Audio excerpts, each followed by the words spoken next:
Assalamualaikum warahmatullahi wabarakatuh. Iki ngaji santai-santai napa muhasabah. Muhasabah itu kalau Kiai Jawa maknani itu ngoreksi diri sendiri. Jadi menghitung diri sendiri. Ini pas bidang yang saya tekuni tadi karena Habib Ahmad yang minta kemarin sama ibu saya dari Indonesian Power itu. Ibu Lia, saya turutin sekaligus saya sambil belajar terus tentang muhasabah. Dalam konteks Indonesia, muhasabah itu sudah jadi perilaku ya. Karena dulu orang tua saya, guru-guru saya kalau ngandani itu, bayangkan kalau kamu jadi dia. Jadi misalnya kita mentang-mentang atasan, otoriter sama bawahan. Bayangkan kalau kamu jadi yang bawahan itu kayak apa? Laukun tamakanah, kalau orang Arab bilang, bayangkan kalau kamu di posisi dia. Makanya guyonannya orang-orang Indonesia itu kan orang ngaramkan judi gitu, bareng dikasih tahu. Tapi yang menang anak jenengan, alhamdulillah. Ternyata ngaramkan itu karena ada anaknya. Kalau anaknya yang menang ya seneng. Meskipun itu guyonan, tapi saya punya padanan itu dalam kitab Hikam. Nabi Ibrahim itu Khalilur Rahman, tentu bencinya minta ampun sama yang namanya maksiat.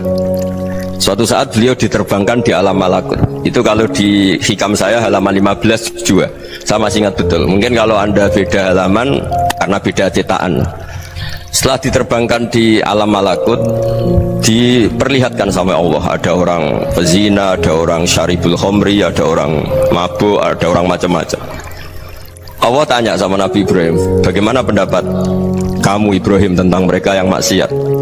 Kata Nabi Ibrahim, ya Allah, habisi saja mereka. Mereka hidup di bumi engkau, makan rezeki engkau, kemudian mereka tidak taat sama engkau. Singkat cerita, di fase itu, saya ulang lagi, di fase itu Allah nurutin sampai sekian peristiwa, mungkin 3 atau 4. Sudah setelah sekian tahun Nabi Ibrahim lupa peristiwa itu, kemudian beliau diminta menyembelih anaknya. Ini versi kitab Hikam. Memang versinya banyak tentang kenapa Nabi Ibrahim disuruh menyembelih anaknya. Ketika mau menyembelih anaknya, Nabi Ibrahim ragu. Dua samrotu fuadi, anak saya ini buah hati saya, kenapa engkau suruh menyembelih? Terus kata Allah, apa kamu tidak ingat ketika kamu saya angkat di alam malakut, kemudian kamu usul bunuh-bunuh, saya ada mempertimbangkan usul Anda, tapi kenapa sekarang saya merintahkan kamu mikir gitu? Terus, ya karena ini anak saya ya Allah. Terus kata Allah, rumang samu wong sumpukon mata ini gak gawean kau sing gawe kowe enak wae usul mata ini. Saya yang bikin, kemudian Anda enak aja usul membunuh. Semenjak itu Nabi Ibrahim itu di eranya itu asfaqun nas, orang paling sayang sama manusia. Karena kadang kita keras itu ya kebetulan tuh ada anak kita, ada keluarga kita. Cara orang Jawa itu kan gitu ya, kalau ada perempuan terus macak yang macam-macam pakai sepeda motor cowok, terus wah itu luput suwuk, semoga-moga gini. Tapi setelah dikasih tahu, niku ponakane jenengan, semoga-moga selamat. Jadi jangan-jangan kemarin ahli ma'asi itu kebetulan tuh tidak keluarga kita. Kalau keluarga kita yang pernah salah pada kita, semangat kita mintakan maaf. Jangan-jangan kita didikte hukum sosial gitu. Jadi orang yang salah kebetulan tuh orang yang menservis kita, atau keluarga kita, atau orang dekat kita. Jangan-jangan semangat kita mintakan ampun. Tapi kalau sama orang lain kebetulan musuh kita semangatnya minta itu kena azab. Nah ini yang nggak boleh dalam Islam. Islam mengajarkan niru Rasulullah SAW, Nabi itu rahmatal lil alamin. Bahkan kemarin saya ngaji virtual sama beberapa habaib, ada Habib Ali Al-Jufri dari Mesir gitu ya. Ada Habib Alwi dari Kuitang, ada Habib Nabil Al-Musawa. Dari sekian habaib itu saya masih ingat diantaranya yang didawuhkan rahmatan lil alamin itu ketika Nabi adzahu qaumuh, disakiti oleh kaumnya, dan itu mereka masih kafir semua. Itu mereka dapat doanya Nabi, Allah mahdi qaumi fa innahum la ya'lamun. Kayak apa baiknya Nabi, orang yang menyakiti, yang melukai ya, tapi Nabi masih berdoa, Allah mahdi qaumi fa innahum la ya'lamun. Sayyidina Umar dapat doanya Nabi itu ya khina kana kafiran, ketika masih kafir didoakan, Allahumma izzil Islam bi Umar. Itu ketika masih kafir. Itu pelajaran bagi kita bahwa yang sedang tidak cocok pun itu berdapat doa kita. Ya doa supaya kondisi kita baik, hari tambah baik. Karena agama ini saya berkali-kali bilang limangka nayarjuwa hawal yawmal akhir. Agama ini diperuntukkan bagi yang selalu punya harapan pada Allah Subhanahu wa taala. Saya cerita muhasabah ini tentang hubungan kita dengan Allah. Di Indonesia itu banyak orang fasik, banyak orang nakal. Ya di mana-mana orang nakal itu ya mayoritas, wa aksaruhum fasikun. Ini berkahnya harapan. Mungkin saya kira nakal sok benda, mungkin saya kira sholat sok ben sholat, mungkin sekarang belum sakhok, belum dermawan, suatu saat dermawan. Barokahnya itu kefasikan ini dianggap sementara, sedang fasik, sedang tidak benar. Karena kiai-kiai kita, para guru-guru kita, para habaib utamanya itu mesti bilang semoga husnul khotimah. Nah barokahnya doa itu semoga husnul khotimah itu menjadikan satu pola sosial. Yang sedang fasik ini masih diharapkan jadi lebih baik, jadi lebih, sehingga kita tidak ngambil sikap ekstrim, ingin menghabisi atau ingin mengadili, tidak, karena selalu kita punya harapan. Dan agama ini limangka nerjuwo hawal yawmal akhir. Bayangkan dulu kalau yang nakal itu anak kamu, pasti kamu nggak ingin kan langsung dapat azab, dapat apa. Padahal kita semua jadi tokoh ini abul kulli, bapak dari semuanya. Sehingga ketika Rasulullah SAW jalan-jalan kemudian melihat perempuan sedang menyalakan api. Kalau apinya mati ditiup, anaknya dijauhkan. Nanti kalau sudah jauh dari api, anaknya digendong lagi. Terus kata Rasulullah, matur ke semua sahabat, ara'aitum anna hadhihi tarihatan waladaha 'alan nar. Apa kamu berpendapat bahwa perempuan ini akan melemparkan anaknya ke neraka? Tidak ya Rasulullah. Tidak akan seorang ibu melemparkan anaknya ke api. Terus kata Rasulullah, Allahu arhamu min hadhihi biwaladiha. Allah lebih rahman, lebih rahim dibanding orang tua ini kepada anaknya. Ini yang harus kita kenalkan terus, kita kampanyakan terus, supaya orang hubungannya dengan Allah itu nyaman, asik. Sehingga dengan demikian selalu ada harapan bahwa yang sedang nakal ini suatu saat tobat. Kita tidak boleh menghukumi pasti begini, pasti gini, itu tidak wilayah kita. Itu juga yang dicontohkan Rasulullah SAW. Secara lahir Nabi itu nggak berkenan sama Wahsy, karena Wahsy itu salahnya salah fatal, karena membunuh ahabban nasi ila Rasulillah, yaitu membunuh Sayyid Hamzah. Jadi ketika Wahsy tobat, Nabi itu terima tobatnya. Dan ketika beliau dengan basariyahnya nggak siap ketemu Wahsy karena harus ingat Sayyid Hamzah, basariyahnya diturutin. Oke, kamu iman, saya turutin, tapi jangan sering ketemu saya, karena kalau ketemu kamu saya masih ingat sama paman saya Sayyid Hamzah. Kita bisa ngelola seperti itu. Kita tidak cocok sama orang, bagaimanapun mereka umat Rasulullah SAW, kita tetap mencintai mereka. Misalnya kalau beda agama, mereka sama-sama orang Indonesia, kita mencintai mereka atas nama warga Indonesia. Tapi kalau misalnya potongannya ora cocok, beda kultur, bawaannya itu mangkel no coro Jawa, ya bisa diilmoni, jangan ketemu. Wong sudah tidak cocok, ingin ketemu nyari solusi, roh ini tok seneng itu kan ya repot itu. Ya sudah, kalau nggak pati cocok ya jangan sering ketemu. Dan itu kita bisa memanage seperti itu tuh bisa. Saya berkali-kali cerita tentang Imam Syafi'i. Kalau dikasih tahu ya Imam Abu Abdillah, panggilannya Imam Syafi'i, tetangga anda ini ternyata banyak yang nggak senang anda. Jawabnya beliau senang. Ya bagus kalau nggak senang saya, ndak utang saya kata. Jadi gara-gara saman seneng aku ngatur aku ini kan. Dan mungkin saman rasa seneng kan ya enak. Jadi hidup itu dianggap happy. Kalau seneng ya teman silaturahim, kalau nggak seneng ya nggak bakal utang gitu kan. Baru kaya seneng itu nggak ganggu gitu. Jadi dulu itu orang bisa ngelola seneng tidak seneng itu bisa, karena ada kearifan hubungan dengan Allah Subhanahu wa ta'ala. Hidupnya selesai karena masyghul bidzikrillah, mereka sibuk dengan Allah. Makanya kata ulama-ulama tasawuf, kamu jangan melihat manusia perilakunya, tapi kamu juga harus ingat yang gerakkan semua itu Allah Subhanahu wa ta'ala. Dengan demikian kita farah, kita senang. Makanya Nabi kalau ngutus Anas bin Malik kemudian nggak kesampaian yang diinginkan karena Anas main, ketika garwa-garwani Nabi agak tersinggung, Nabi andaikan Allah menghendaki yang saya inginkan kesampaian, pasti itu kesampaian. Jadi dianggap kegagalan Anas gak manggil yang dituju Nabi itu ya kersane Allah, ya enteng saja. Sayyidina Ali lebih parah lagi yang dialamin. Itu dalam beliau kalau dipanggil itu gak cepet-cepet ke sana. Ketika ditanya, kenapa kamu tak panggil gak cepet ke saya? Amin tu ukubatak, karena aku tahu kau orang baik. Orang baik itu pemaaf. Jadi makanya orang-orang soleh dulu itu bodoni itu. Makanya sekarang kalau ada orang bodoh itu mesti bidik orang soleh. Kalau orang-orang soleh itu kakean husnudzon lagi sering dibodohin. Abdul bin Umar itu masyhur itu. Kalau ada budaknya sering sholat, sergap sholat itu dimerdekakan. Akhirnya nggak sholat pun pura-pura sholat. Akhirnya juga dimerdekakan. Ketika ditanya kenapa engkau merdekakan, padahal mereka sholatnya menipu engkau, kata pembisik-pembisik itu. Man khoda'ana lillah in khoda'na lah. Dia nipu atas nama Allah, berarti saat tertipu juga atas nama Allah, gak masalah dong, semuanya demi Allah Subhanahu wa ta'ala. Jadi ketika kita ketemu mensifati Allah Ta'ala itu ghafir, Allah pemaaf. Jangan kamu nggak fair untuk diri kamu nyifati Allah ghafir, pada orang lain Allah kamu sifati syadidul iqab. Jadi Allah kamu atur kayak MC tadi ngatur saya. Jadi Allah itu apa? Kalau pada saya ghafir, kalau pada musuh saya syadidul iqab. Nah, itu tidak fair. Kalau Anda punya harapan kepada Allah karena Allah Rahman Rahim, Allah ghafir, sebenarnya Allah pada musuh kita ya bisa saja Allah ghafir, bisa saja Allah Rahman Rahim. Sehingga kita melihat orang lain yang kita tidak cocok itu ya enteng saja.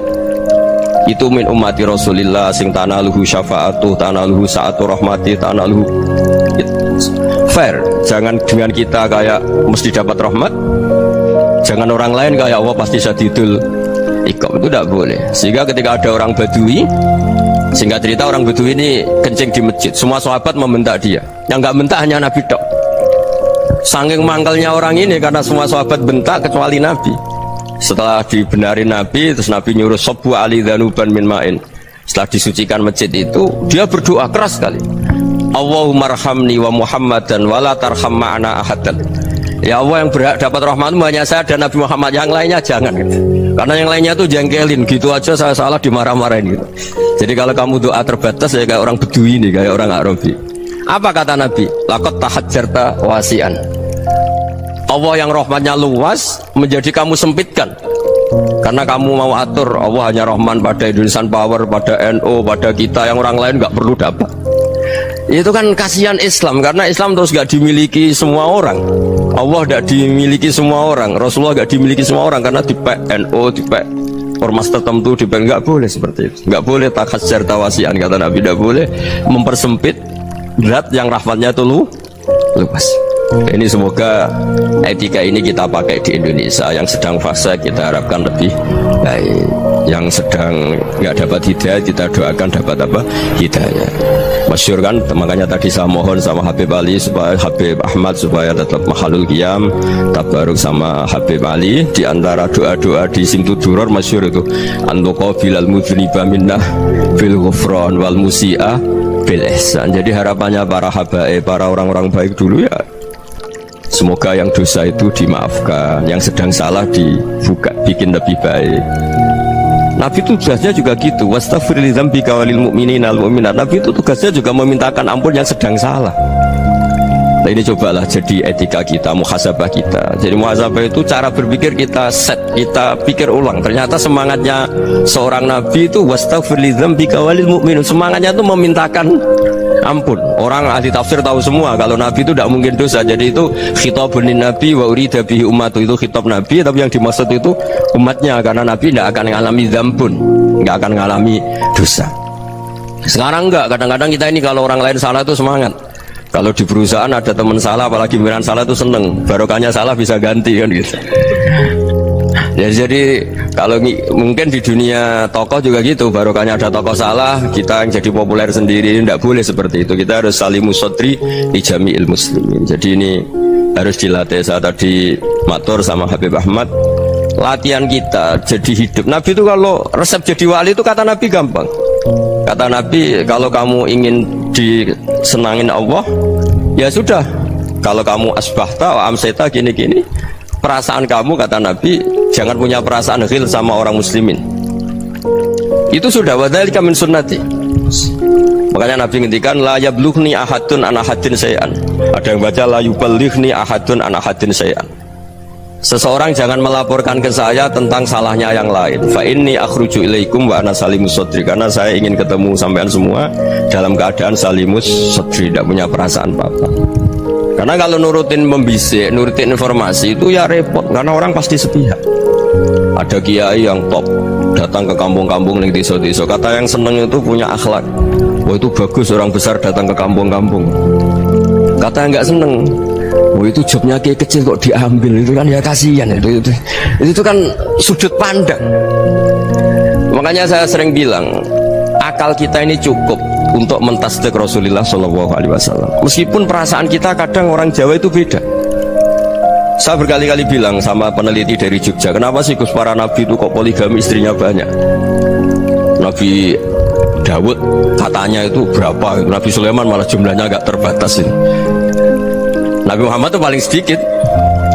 Saya tanya gini, perempuan itu orang lemah, jadi kalau nolong orang satu gimana baik, kalau nolong orang dua ya lebih baik, ya sudah kira-kira seperti itu. Paling tidak akal kita masih tahu kalau orang baik itu kan mesti baik, nolong orang satu baik, nolong orang dua ya lebih baik, nolong orang tiga lebih baik. Tapi kalau kamu orang nggak baik, satu saja kamu terlantarin, kamu miskinkan, kamu ya tinggal diukur kan. Kalau orang baik nambah baik, tapi kalau orang buruk tambah buruk. Nah itu akal kita bisa menganalisis kenapa sih nikah itu ada yang poligami, ada yang enggak. Sudah ukur saja diri kamu. Misalnya kayak saya elek keriting, rabi terus, memperbanyak wong elek, orang perilaku netok, raine dadi elek kabeh gitu. Tapi nak kowe iku ganteng, alim, ganteng, sugih, anake ganteng-ganteng, berhubung kowe saleh ahli swarga kabeh, mertua yo bangga karena karir kamu meyakinkan. Ini mertua kamu aja gak bangga mau nambah. Ipar gak bangga, mertua gak bangga, desa kamu yang kamu wayai juga gak. Beda dengan Nabi ketika nikah Juwairiyah itu nggak ada pernikahan sebarokah Nabi dengan Juwairiyah itu Azharu Rasulillah. Di situ habis perang banyak tawanan, gara-gara jadi besanya Nabi langsung dibebaskan semua karena Azharu Rasulillah. Sekarang besanya Kanjeng Nabi. Dulu Abu Sufyan memanggilnya bukan main sama Nabi, gara-gara putrinya dinikah terus langsung jadi. Kalau kamu kan enggak, nikah satu, nikah lagi, satu kampung musuh kamu. Karena istri pertama ya cemburu, yang kedua agak bangga. Wah itu selesai itu di dunia wal akhirah. Maksud saya nganalisis Islam itu harus pakai akal. Dan akal yang dipakai, ini saya bawa ke kitab Ihya, adalah pikiran-pikiran para ulama. Makanya ketika Imam Ghazali ketika ditanya fakaifa bi muslimin fasikin asawaha fi jami'i amri, kalau kalian ketemu orang fasik, orang Islam tapi fasik, perilakunya nggak ada yang benar, kata Imam Ghazali jawabnya lucu, aneh. Ma min muslimin illa wa islamuhu ta'ah. Tidak ada orang Islam kecuali dia mau Islam, membenarkan Allah dan Rasul, itu sudah taatnya dia.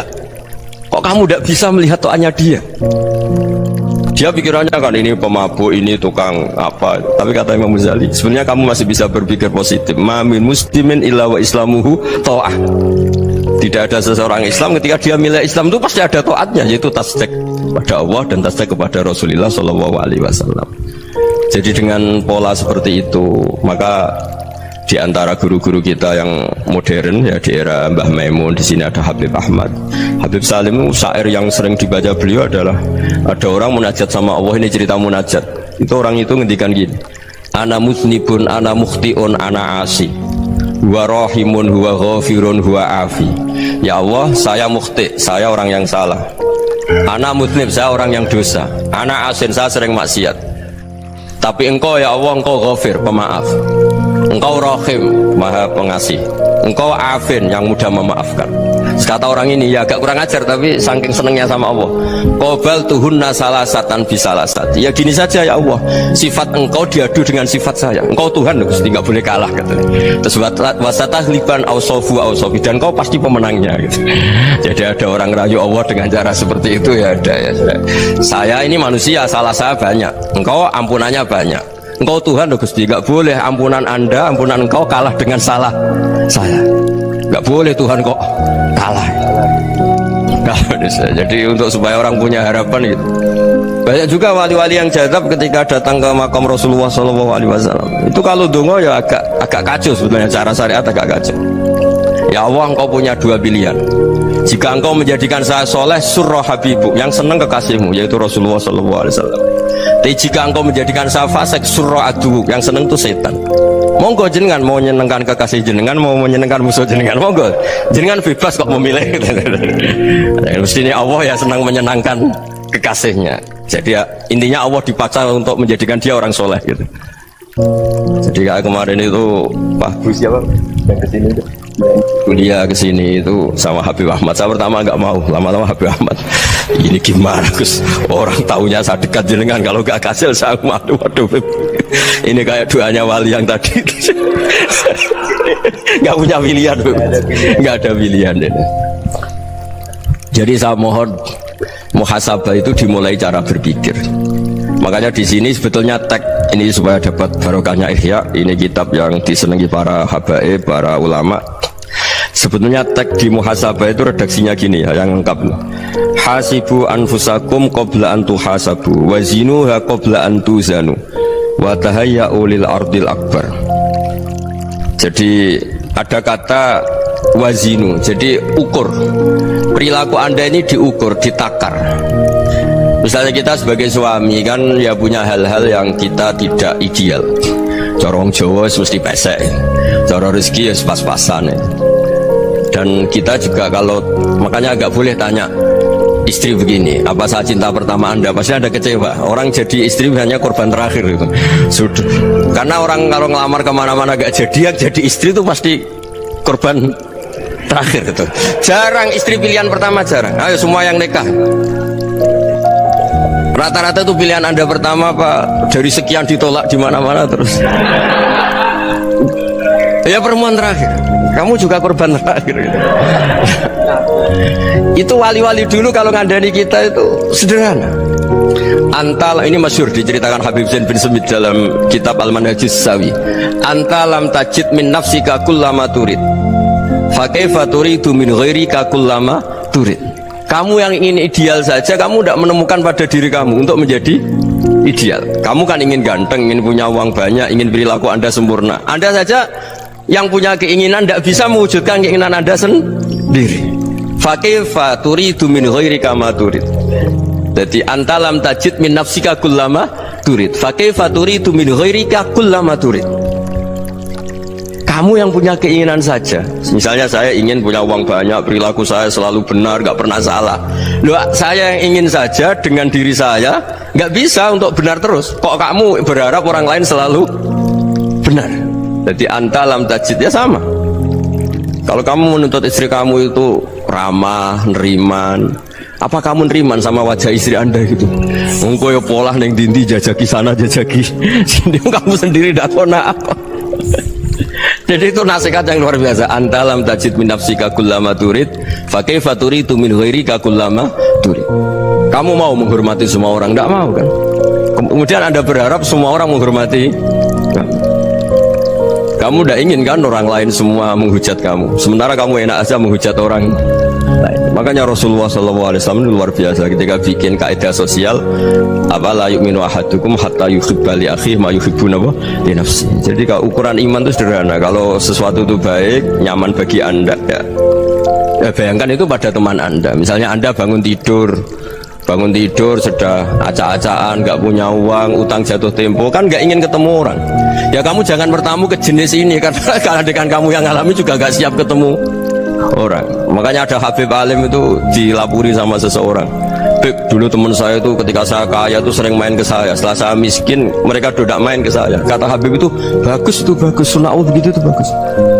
Coba kalau kamu dulu kaya, teman kamu main kan kamu gaya, di rumah ada makanan, bisa hormat tamu.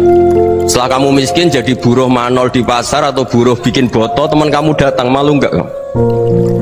Mendingan enggak datang gitu. Akhirnya baru, oh ya alhamdulillah kalau gitu. Lu ya kan dulu teman kita datang, kita ada Alphard, istri cantik, rumah bagus. Lah kita miskin, buruhnya orang pas dibentak-bentak, teman kamu udah datang. Milih datang apa enggak kalau setelah kamu jatuh? Enggak kan? Jadi barokahnya ilmu itu terus. Ya, tapi kadang-kadang orang tuh, wah setelah saya miskin teman-teman enggak kasih ke sini. Ya kalau kamu sudah jatuh, teman-teman kamu situ jadi tontonan. Ya mulai sekarang cara berpikir itu dirubah. Dulu yang namanya kiai itu kalau diundang orang itu ya agak-agak senang. Semenjak saya itu agak rubah. Mengundang kiai, ngatur kiai itu tak haram-haramkan ya ada lumayan lah, sekarang itu sudah mulai agak beretika. Dulu tuh ngundang tuh tanggalnya ditentukan, jamnya ditentukan. Oh, enggak mikir apa kiai saat itu nganggur, enggak. Punya wadifah, enggak. Dia milih tanggal yang dia nganggur, enggak mikir pas itu kiainya nganggur apa. Enggak. Ya saya hanya cerita aja, kamu tersinggung ya monggo, boten ya monggo itu kan. Jadi saya mohon lah supaya tadi saya juga matur ke Habib Ahmad. Jadi untuk orang merasa ikut sunnah Rasul itu gampang sekali kata Sayyid Muhammad. Dulu Nabi berpakaian ala daerahnya. Kalau mikot ya pakai mikotu baladi. Karena Nabi orang Madinah dan beliau berdomisili di Madinah, ya misalnya mikotnya dari Bir Ali misalnya. Tapi kalau anda orang kawasan Tanim mau umroh ya dari Tanim. Misalnya kawasan Jirona ya dari Jirona. Artinya apa? Kamu ngambil mikot karena Nabi mikot misalnya dari Bir Ali, bukan berarti kamu harus seperti Nabi di Bir Ali. Kamu orang Mekah, misalnya kamu orang Tanim, orang ya harus dari mikot apa? Baladi. Sama, makanya di fikih-fikih itu kalau tahnik anak Nabi orang Arab, halawiyatnya kurma ya kurma. Kalau orang Jawa sedegan, semua bodoh-bodoh. Ya bodoh-bodoh manis. Jadi ini tabaruk sama Sayyid Muhammad, ini ada murid beliau Habib Ahmad sahabatnya, supaya orang itu merasa ikut Nabi itu gampang sekali. Ini saya baca ya di halaman tadi disaksikan Habib Ahmad 433 di kitab apa begini? Manhajus Salaf fi Fahmin Nusus. Itu kata Sayyid Muhammad, wa kanat sunnatu Rasulillah annahu yat'amu ma yajiduhu fi ardi wa yalbasu ma yajidu wa yarkabu ma yajidu mimma abahu wa ta'ala. Faman istamala ma yajiduhu fi ardi fa huwa al-muttabi' lis sunnah. Kama annahu hajjal baita min madinati. Faman hajjal baita min madinati nafsi fa huwa al-muttabi' lis sunnah wa illam takun hadhil madinatu tilka. Jadi intinya misalnya Nabi dulu itu ngasih sodakoh kepada fakir miskin ya pakai dinar, dirham. Ya kalau orang misalnya sodakoh pakai rupiah ya sudah ikut sunnah Nabi. Jangan, lo Nabi pakai dinar loh, kamu kok pakai rupiah. Dulu dinarnya Nabi udah ada tulisannya Bank Indonesia, kamu ada tulisannya Bank. Ya udah ada seperti itu. Ya jadi misalnya Nabi sodakoh pakai tamar atau pakai al-aqid, ya kita pakai beras, pakai apa, supaya orang tuh bahwa Rasulullah itu milik kafatal linnas, milik semuanya, sehingga merasa ikut sunnah Nabi itu ya semuanya. Makanya dulu Mbah Mun kalau motivasi saya supaya bombong, kalau orang Jawa bilang bombong, wong Jawa mesti ono wong alim. Beliau menyontohkan mas itu Mbah Fadol, Senori, Mbah Ihsan Jambes, itu bisa ngarang-ngarang kitab luar biasa, padahal beliau bukan orang Arab. Imam Sibawayh itu orang Persia, Imam Ghazali orang Tos itu juga ikut Persia. Kata Mbah Mun, wong sing ora Arab lah mesti untuk jatah alim kata beliau, karena Nabi itu diutus kafatal linnas. Nanti kalau orang yang alim itu Arab tok, berarti tidak ada perwakilan dari Afrika, dari Asia Tenggara, dari mana-mana. Makanya karena Nabi statusnya itu kafatal linnas. Jadi kita harus bangga sebagai Muslim, sebagai orang Indonesia, karena misalnya Wali Kutub dulu terkenalnya hanya ada di Yaman, di mana, ternyata pernah ada juga di Indonesia, dan seperti Habib Abu Bakar Segaf Gresik. Jadi ya artinya kan tetap orang Indonesia, meskipun beliau zuriyah Rasul kan ya sudah orang apa? Orang Indonesia. Zuriyahnya Habib Ali Semtuduror sekarang di Solo. Jadi Indonesia juga dapat Alawin banyak, dari Sadatin Al-Alawin juga banyak. Jadi saya mohon barokahnya ngaji seperti ini, melihat orang lain tuh gampang. Bayangkan tuh kalau anak kamu, makanya Nabi nanti kalau nggak percaya lihat di Hikam nomor 15 di kitab saya itu. Di situ dijelaskan oleh Hikam, jangan-jangan semangat Anda pada orang yang maksiat, pada orang yang keliru supaya dihukum itu karena kebetulan itu udah anak Anda, itu udah keluarga Anda. Coba kalau itu keluarga. Makanya kalau saya guyonan di Jogja itu ada pembantu mecahkan piring terus dimarahi majikannya, saya mesti guyon gitu, pasti itu pembantunya tidak cantik. Kok bisa Gus? Andai kan cantik dan kamu senang mecahno piring satu, piring saya ora iso ngamuk. Ternyata ngamuknya itu karena mecahkan piring apa karena plus tidak cantik? Coba jawab para lelaki nih. Kamu marah sama orang maksiat tuh karena maksiat, karena plus itu udah anak Anda. Bayangkan kalau itu anak Anda. Itu hebatnya Rasulullah SAW. Karena kita yang salah pun kadung umatnya, Nabi tetap ngasih fasilitas syafaati li ahlil kabair min ummati. Kayak apa baiknya Nabi? Udah ikut maksiat tapi ikut fasilitasi ngasih syafaat. Loh kalau li ahlil ibadah kan wajar, Nabi ketika ini syafaati li ahlil kabair min ummati. Ya karena tadi logika yang dibangun Rasulullah itu logika yang luar biasa. Kita semangat orang lain kena hukuman itu karena kita tidak punya ra'fah, tidak punya rahmah. Coba kalau Rasulullah yang bil mukminina raufur rahim, semangatnya itu mendoakan supaya tobat, mendoakan diampuni. Dan itu juga yang diperintahkan oleh Allah Subhanahu wa taala, wastaghfir li dzambika walil mu'minina wal mu'minat. Ya, semoga barokahnya ngaji ini, barokahnya Habib Ahmad, barokahnya Maulid Simtud Duror, barokahnya semua kitab Madaih, Tiba Berjanji semuanya, barokahnya Ikhya, barokahnya Said Muhammad, barokahnya guru kita semua Mbah Maimun, bapak saya. Kita ini ngikuti manhaj, ya, ngikuti apa? Manhaj. Saya sering didhawuhi Mbah Mun, kenapa ihdinas siratal mustaqim bukan siratoka, bukan jalan engkau ya Allah? Karena Allah itu nggak bisa kamu tiru. Allah itu tidak tidur, tidak makan, tidak kesel, tidak capek. Yang bisa ditiru itu siratal ladzina an'amta alaihim. Yang bisa ditiru manusia ya niru manusia. Karena Allah itu tidak bisa ditiru. Makanya ihdinas siratal mustaqim siratal ladzina. Dan niru siapa? Niru guru-guru kita. Termasuk niru cara pandang. Jadi misalnya ada orang awam di rumah itu hanya delok reng, delok tikus liwat, itu kan kayak nganggur. Ora tahajud malah mendelok reng. Melihatnya jangan gitu. Dua tarokal ma'asiyah. Dia di rumahnya tidak dugem, tidak kemana-mana. Dia berarti malam itu tarkul ma'asi. Tidak nyopet, tidak garong, tidak ke tempat maksiat. Susahnya apa sih husnudzon? Jadi jangan lihat dua tarkut tahajud, dua tarokat tahajud, dua tarokat qiyamul lail. Oke ya, namanya orang begitu ya tidak tahajud, tidak qiyamul lail. Tapi susahnya apa sih kamu bilang dua tarokal ma'asiyah? Dia juga meninggalkan maksiat, dan tarkul maksiat itu tuh ibadah. Supaya orang tuh gampang lah husnudzon sama orang muslim. Ini orang mukmin, orang yang luar biasa. Di mata Allah itu orang yang luar biasa. Kayak tadi Imam Ghazali, kalau saya ketemu orang muslim kemudian dia tidak pernah baik, gimana? Kata Imam Ghazali, ma min muslimin illa wa islamuhu ta'ah. Tidak ada orang Islam ketika dia mentasbihkan Allah dan Rasulullah, berarti dia juga punya taat. Ya ini latihan saja, sing iso nglakoni Habib Ahmad kula namung cerita mawon. Kula cerita secara akademik, saya punya kitab, saya baca, dan alhamdulillah kita paham barokahnya para guru. Dan supaya terbiasalah sebaik-baiknya ibadah husnudzon billah wa husnudzon bil mu'min. Soal tidak cocok ya diilmoni tadi ya, namanya nggak cocok ya jangan sering ketemu. Seperti Rasulullah SAW, beliau karena sangat mencintai Said Hamzah, ketemu orang yang pernah begitu sama Said Hamzah, ya beliau secara basyariah tidak siap. Tapi beliau secara cara bahasa sekarang, secara profesional, karena beliau seorang nabi dan harus menerima tobatnya siapapun ya diterima. Saya meskipun dengan AB gak cocok karena dia begini-begini sama saya, tapi saya ingat dia sholat, dia baca sholawat, dia mencintai Rasulullah, ya kita hormat. Ya soal gak cocok ya di manage tadi ya, zuruhiban tasdid huban. Kalau gak pati cocok ya jangan sering ketemu, bawaannya enak nanti. Ya semuanya itu diilmoni lah. Makanya ngendikane Ma'ruf Al-Qurhi ada yang baca Al-Kharqi, mangqala fil yaumi salasa marrat aw marham ummata Muhammad kutiba minal abdal. Karena semangat mencintai siapapun satu hari sering baca marham ummata Muhammad, wa asli ummata Muhammad, wa tajawaz an ummati Muhammad, itu mesti kutiba minal abdal. Dia pasti termasuk wali abdal. Maksudnya semangat mencintai ya dilatih lah. Misalnya Indonesia Power atau PLN, andai kan tidak ada PLN tuh kayak apa? Orang nggak bisa ngaji, tidak bisa aktivitas. Ya barokahnya ada PLN, barokahnya jasanya. Kita sadar, tidak semua kebaikan kita ini memenuhi keinginan orang banyak. Gitu. Orang banyak ingin listrik, ingin saluran apa, dan itu kadang yang mewujudkan orang lain atau kelompok lain.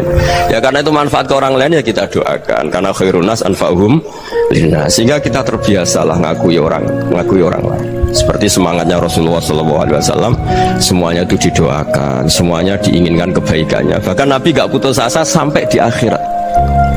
Ketika Nabi lain sudah putus asa karena sudah akhirat, sampai dimintai syafaat semuanya bilang nafsi nafsi, karena merasa semuanya gak punya nyali di depan Allah. Karena ini sudah akhirat, sudah finish.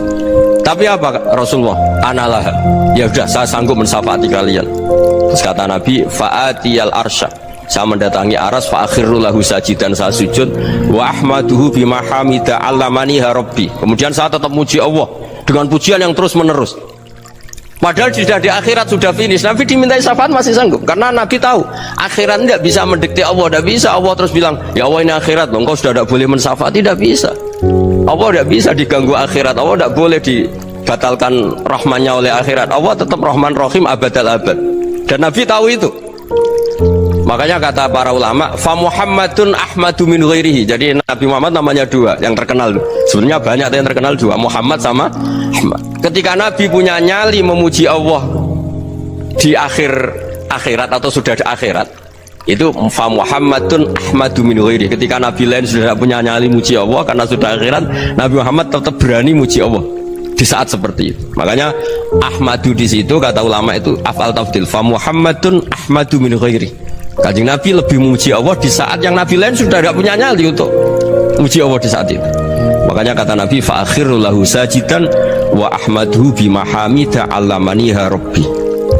Akhirnya setelah lama gitu terus Allah ngendikan, ya Muhammad irfa' ra'sak wasal tu'tah wasfa' tusyaffa. Sudah Muhammad, angkat kepala kamu minta apa saya turutin, dan kalau kamu ingin mensyafaati umatmu saya beri hak apa? Syafaat. Nah, semoga semangat itu juga menjadikan kita munajat bahwa rahmat Allah tidak terbatas, harapan juga tidak terbatas. Mungkin yang sedang nakal ya kita katakan sedang, jangan terus kamu pastikan wah ini mesti suul khotimah, mesti tidak orang baik. Tidak, agama ini liman kana yarjuwaha wal yaumal akhir, selalu bagi yang punya harapan. Ya, mungkin dapat barokah semua. Mantu dengan kata wassalamualaikum warahmatullahi wabarakatuh.